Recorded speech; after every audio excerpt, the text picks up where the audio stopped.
we welcome you to the official podcast of the Fish Wrapper publication, bringing you story content to inspire, encourage, and uplift the soul. It's our hope you find these stories refreshing, thought-provoking, and motivating as you face the challenges of everyday life. So turn us up and tune your ears, and let's get started by jumping right into the story.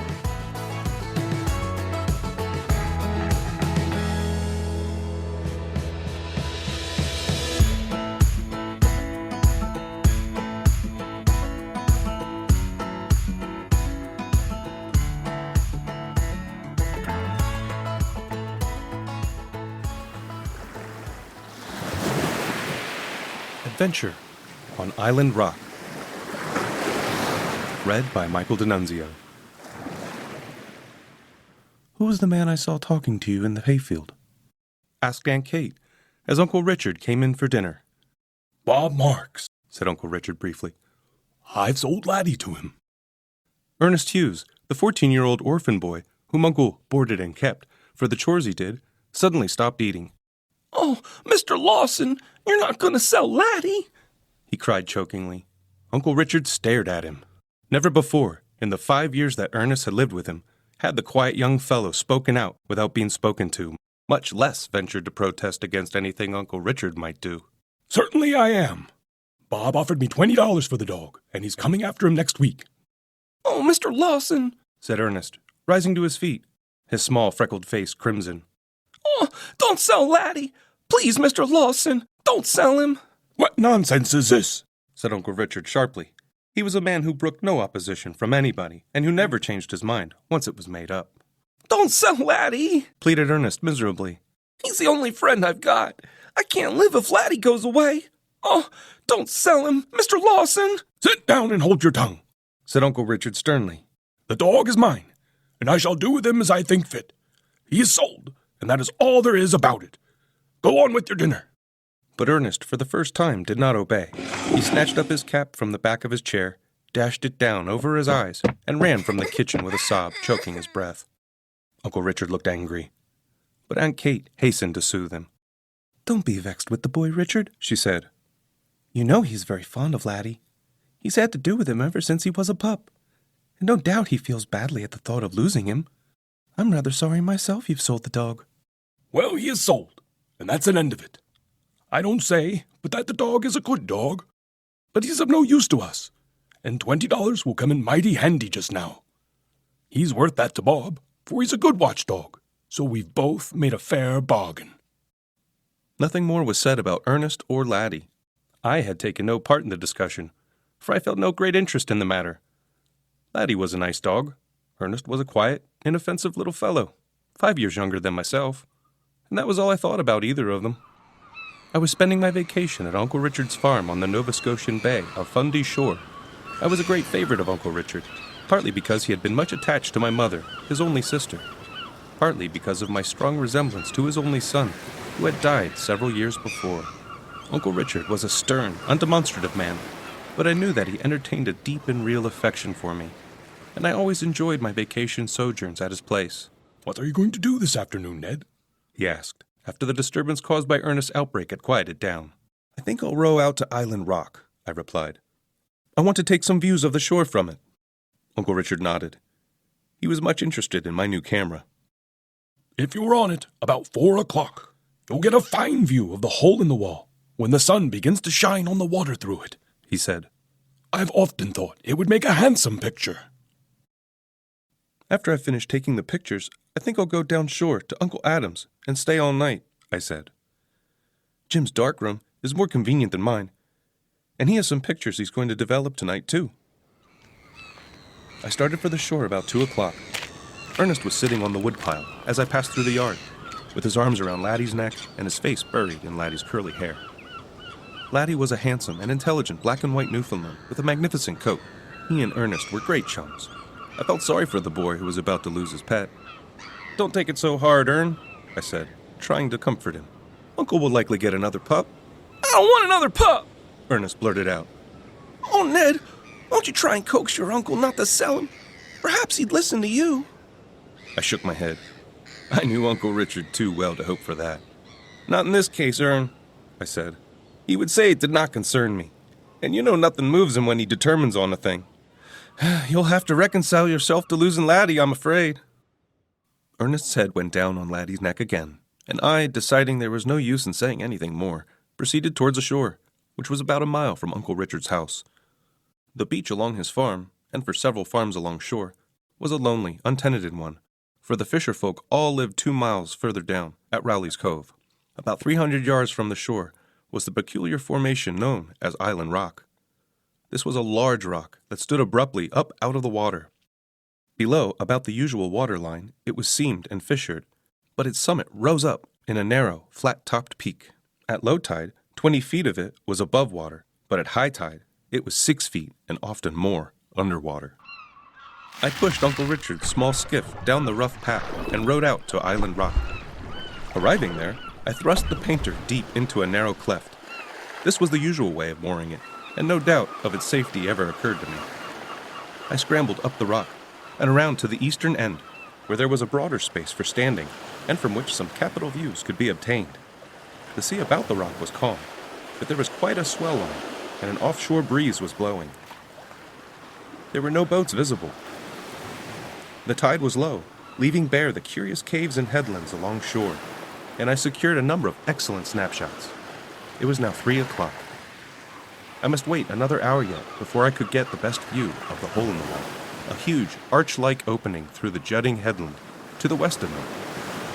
I went around to look at it when I saw a sight that made me stop short in dismay. This was nothing less than the flatboat drifting outward around the point. The swell and suction of the water around the rock must have pulled her loose, and I was a prisoner. At first, my only feeling was one of annoyance. Then, a thought flashed into my mind that made me dizzy with fear. The tide would be high that night. If I could not escape from Island Rock, I would inevitably be drowned. I sat down limply on a ledge and tried to look matters fairly in the face. I could not swim. Calls for help could not reach anybody. My only hope lay in the chance of somebody passing down the shore or of some boat appearing. I looked at my watch. It was 3:15. The tide would begin to turn about 5, but it would be at least 10 before the rock would be covered. I had, then, little more than 6 hours to live, unless rescued. The skiff was, by this time, out of sight around the point. I hoped that the sight of an empty flat drifting down shore might attract someone's attention and lead to investigation. That seemed to be my only hope. No alarm would be felt at Uncle Richard's because of my non-appearance. They would suppose I had gone to Uncle Adam's. I've heard of time seeming long to a person in my predicament, but to me it seemed to fly. For every moment decreased my chance of rescue. I determined I would not give way to cowardly fear. So, with a murmured prayer for help, I set myself to the task of waiting for death as bravely as possible. At intervals, I shouted as loudly as I could, and when the sun came to the proper angle for the best view of the hole in the wall, I took the picture. It afterwards turned out to be a great success, but I have never been able to look at it without a shudder. At 5, the tide began to come in. Very, very slowly the water rose around Island Rock. We hope you've been enjoying the story. We will continue in just a moment. We want to remind you that the Fish Wrapper is available by subscription.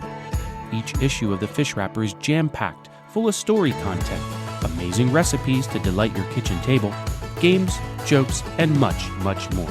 Don't miss an issue. Order yours today. Visit us at thefishwrapperonline.com or by calling 717-400-FISH. That number again is 717-400-FISH. Now let's return and finish the story.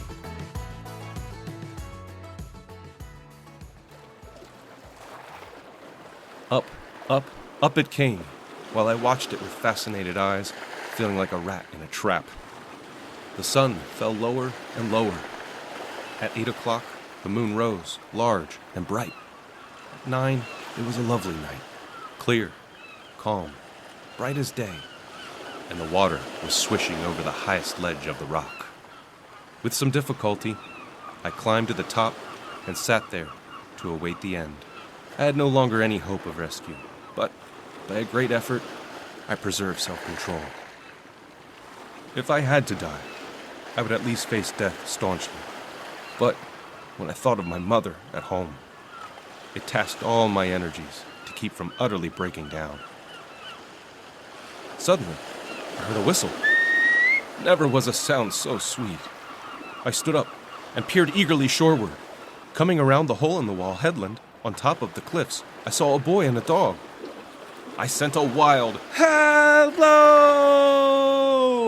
ringing shoreward. The boy started, stopped, and looked out towards Island Rock. The next moment, he hailed me. It was Ernest's voice, and it was Laddie who was barking beside him. "Ernest!" I shouted wildly. "Run for help! Quick! Quick! The tide will be over the rock in half an hour! Hurry, or you'll be too late!" Instead of starting off at full speed as I expected him to do, Ernest stood still for a moment, and then began to pick his steps down a narrow path over the cliff, followed by Laddie. "Ernest!" I shouted frantically. What are you doing? Why don't you go for help?" Ernest, by this time, had reached a narrow ledge of rock just above the waterline. I noticed that he was carrying something over his arm. "It would take too long," he shouted. "By the time I got to the cove and a boat would row back here, you'd be drowned. Laddie and I will save you. Is there anything there you can tie a rope to? I have a coil of rope here, and I think it will be long enough to reach you." I looked about me. A smooth, round hole had been worn clean through a thin part of the apex of the rock. "I could fasten a rope if I had it," I called. "But how can you get it to me?" In answer, Ernest tied a bit of driftwood to the rope and put it into Laddie's mouth. The next minute, the dog was swimming out to me. As soon as he came close, I caught the rope. It was just long enough to stretch from shore to rock, allowing for a couple of hitches which Ernest gave around a small boulder on the ledge. I tied my camera case on my head by means of some string I found in my pocket. Then I slipped into the water and, holding the rope, went hand over hand to the shore with Laddie swimming beside me. Ernest held on to the shoreward end of the rope like grim death, a task that was no light one for his small arms. When I finally scrambled up beside him, his face was dripping with perspiration, and he trembled like a leaf. "Ern, you're a brick!" I exclaimed. "You saved my life!" "No, it was Laddie," said Ernest, refusing to take any credit at all. We hurried home and arrived at Uncle Richard's about 10, just as they were going to bed. When Uncle Richard heard what had happened, he turned very pale and murmured, "Thank God." Aunt Kate got me out of my wet clothes as quickly as possible, put me away to bed in hot blankets, and dosed me with ginger tea. I slept like a top and felt none the worse for my experience the next morning. At the breakfast table, Uncle Richard scarcely spoke. But just as we finished, he said abruptly to Ernest, "I'm not going to sell Laddie. You and the dog saved Ned's life. No dog who helped do that is ever going to be sold by me. Henceforth, he belongs to you. I give him to you for your very own." "Oh, Mr. Lawson," said Ernest with shining eyes. I never saw a boy look so happy. As for Laddie, who was sitting beside him with his shaggy head on Ernest's knee, I really believed the dog understood too. The look in his eyes was almost human. Uncle Richard leaned over and patted him. "Good dog," he said. "Good dog." The end.